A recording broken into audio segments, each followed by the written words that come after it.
Don't forget to subscribe and leave a comment on this video saying I subscribed. Let's get into it.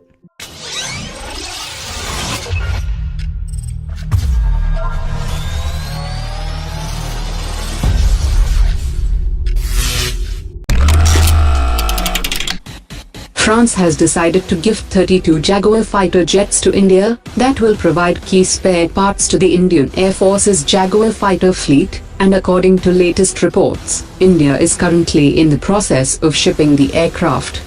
The fighter jets were offered to India after both the countries concluded a deal for 36 Rafale fighter jets in 2015.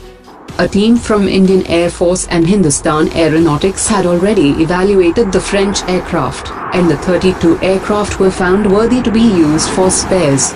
France will also supply 2 operational Mirage 2000 aircraft from the French Air Force to India.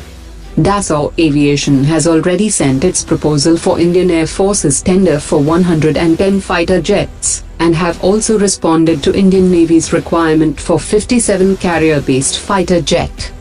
The first Rafale fighter jet for the Indian Air Force is currently going through integration in France, and the Indian pilots and technicians have already started undergoing training in France to induct the Rafale aircraft in 2019.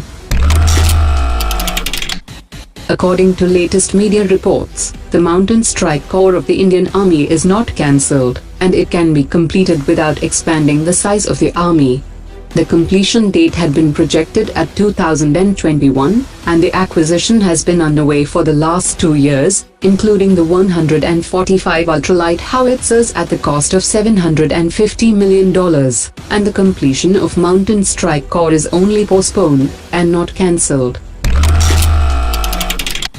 A large-scale military exercise of the Shanghai Cooperation Organization will be held next month in Russia, and all the member countries are expected to take part in the exercise.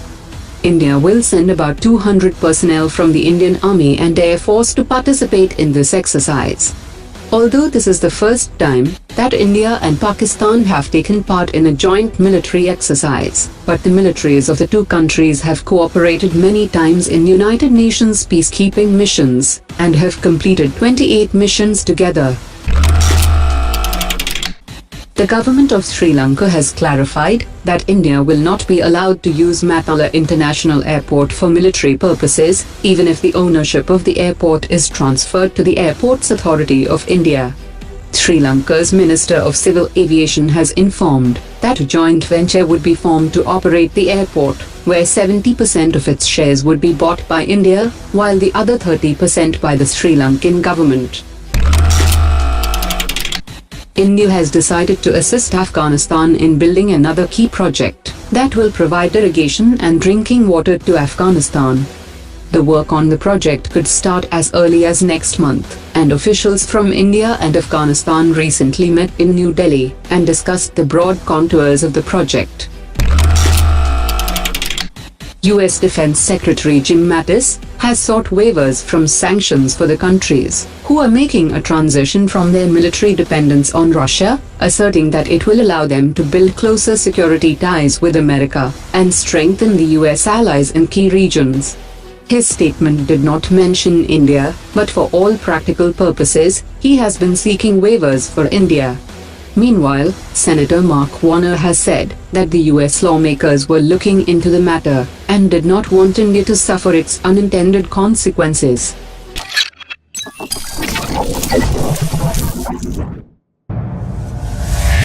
Omar dropped it.